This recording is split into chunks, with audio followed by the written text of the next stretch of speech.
I am an RV germaphobe. I've shared this before. My wife thinks I'm nuts, but I think this makes me uniquely qualified to share some tips that may save your life. Welcome back to the RV Odd Couple. My name is John. And I'm Mercedes. We RV, pursuing freedom, independence, and safety. And adventure.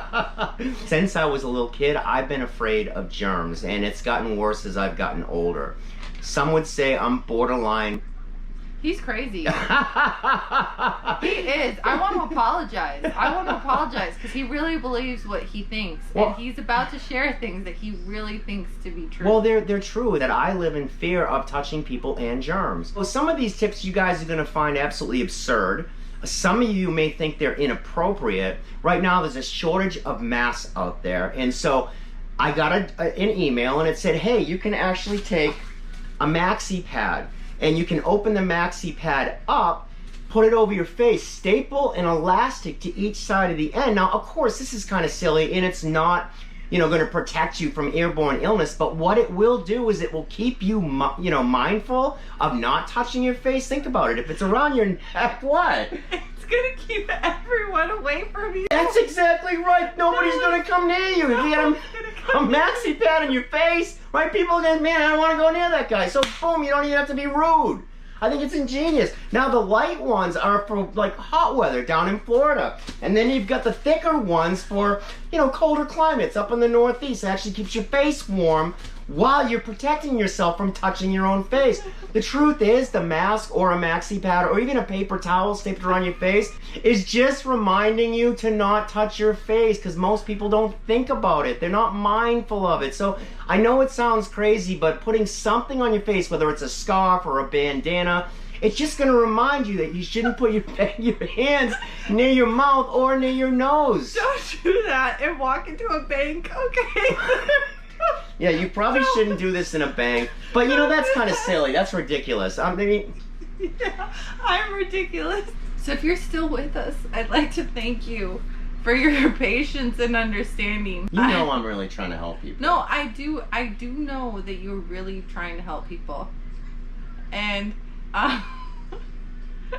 I don't know that I would encourage you to put a Maxi Pad on your face. I'm only here to supervise this to make sure this video doesn't go too out of line. And I want to disclose that the opinions discussed here today are not the official opinions of the RV Odd Squad. There is no medical soundness behind them, no medical degrees, no professional training. These are just things that I practice on a daily basis that really drives my wife crazy, but I think keeps me healthy. So now everyone should already know about the CDC Guidelines. And these are basic things like hygiene, cleanliness, right? That we should all wash our hands or use hand sanitizer. That we shouldn't shake hands or touch people when there's a virus or a flu or an outbreak.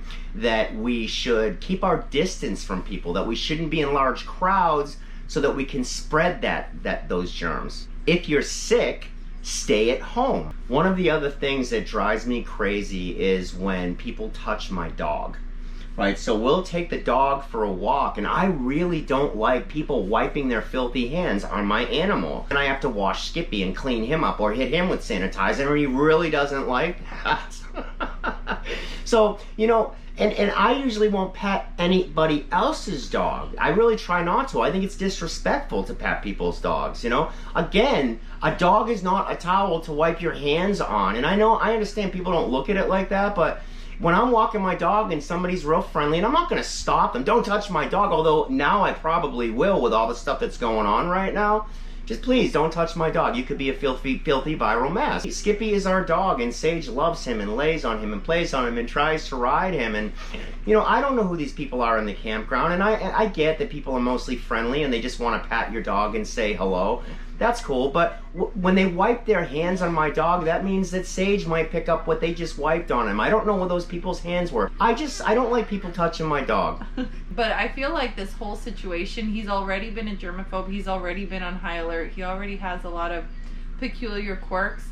And this has just heightened him and almost given him justification for his peculiarity. The other suggestion, and what I do is when I fly in a plane, is that I'll wear all white clothes. And the reason I wear all white clothes is that when I get off that plane, I can take those clothes off and I can Clorox bleach them as soon as they're done, and then take a quick shower to get any of the crap that's on a plane, because planes are filthy, right? You're not going to spread anything that was on that plane to my family or any of my friends. I think change in money, cash, is really dirty. When you're sliding your credit and debit cards, think about it. People handle their credit cards constantly. And in those machines where you slide them, you're talking about millions of slides. When I do slide my card, I immediately will not put that card in my wallet until I wipe it down with a Lysol wipe. If somebody sticks out their hand to shake my hand, I will shake their hand. I don't want to offend anybody. But I am so mindful that that hand is now contaminated that as soon as I get to a place where I don't want to pull out my sanitizer and just do my hands right after I shake somebody's hand, but I won't touch my hand to my face. My hands are always away from my face. You've got those parents who are just so selfish and self-centered, and they've got a kid that's sick and green stuff dripping down their face, and they bring their kid out into public, whether it's the playground or a library. You're not only threatening your child's health, but you're threatening the whole community's health. I've never understood it. When our daughter Sage gets sick or has been sick, we don't bring her to the playground. We don't bring her to the library. We don't bring her around other kids. Yeah. Because then she can infect other kids, and those other kids have older grandparents, and those grandparents get sick from these kids. And I do think that most human beings carry a lot of germs. Whenever I touch an elevator button, I usually won't do it with my finger. I'll do it with my keys. But when I'm done with my keys, I will take a little bit of my hand sanitizer and clean the end of the keys. He like literally thinks he has to sanitize, which I get, but it's like he takes it really, really far. So when we go into the grocery store, I will go ahead and clean the cart before we put Sage in it. I actually right now would prefer to go to the grocery store by myself. Yeah. Because Mercedes and the baby will touch anything, and I'm really conscious about what I touch. And then I go in the produce aisle, and I'll walk around, and you know, that produce has been picked by somebody, and then it's been shipped by somebody, and then somebody that is in the grocery store is going to set that up, you know, in the shelving, and who knows, they could have been sick. And I've been in the grocery store, and I've seen people cough over the fruit and the vegetables, and so I don't like raw fruits or...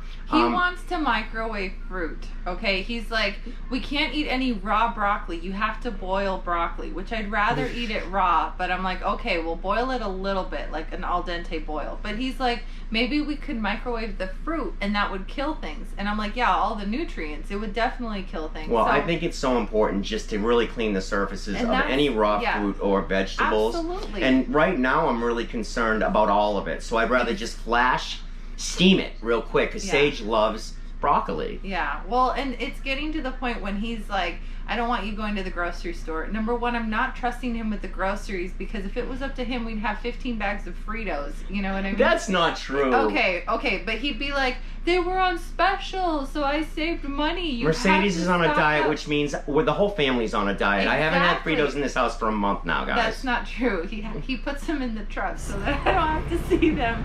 But that's okay, because it's helping me. I'd rather he hide his goodies, like, so that I don't see them. And he wants to keep me trapped in the RV. I don't want to keep you trapped in an RV, babe. I just don't think right now when things are hot and, you know, the news and media is scaring the hell out of all of us, I just think it's safer for me to go, because I am so careful about everything I touch. When I get groceries, before I bring them into the RV right now, I'm taking Lysol and cleaning off the outside of the boxes. When we receive mail from Amazon or regular mail, I will take that stuff, put it on the table outside, and spray it. With disinfectant spray. Killing anything that might be on that before I bring it in my home. My home is my clean space, right? And so Mercedes keeps our house extremely clean. I hope that you understand that my husband's really trying to help here. I really am trying to help, and I think if more people thought like I did, as insane as it sounds, that this virus would die quick, because people wouldn't be touching each other. They'd be constantly washing their hands. They wouldn't be touching their face, you know, and so I really am trying to be helpful. Now, as the world goes through this entire pandemic, the reason I felt responsible to share my experiences, and I know most of you are going to think I'm absolutely insane out of my mind. Mercedes already does, but the truth is I think that some of these tips that you didn't think about, at least if I get it in your mind, you'll think about things in a different way, so that when you swipe your credit card or you touch somebody else, you're just kind of mindful that you have no idea what germs are on the surface that you're touching, whether it's a doorknob to somebody's house or a store or somebody's keys.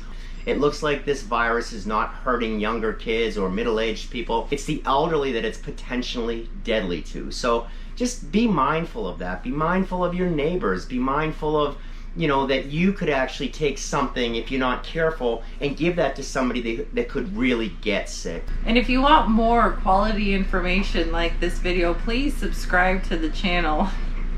We have plenty more thoughts and ideas to share with you.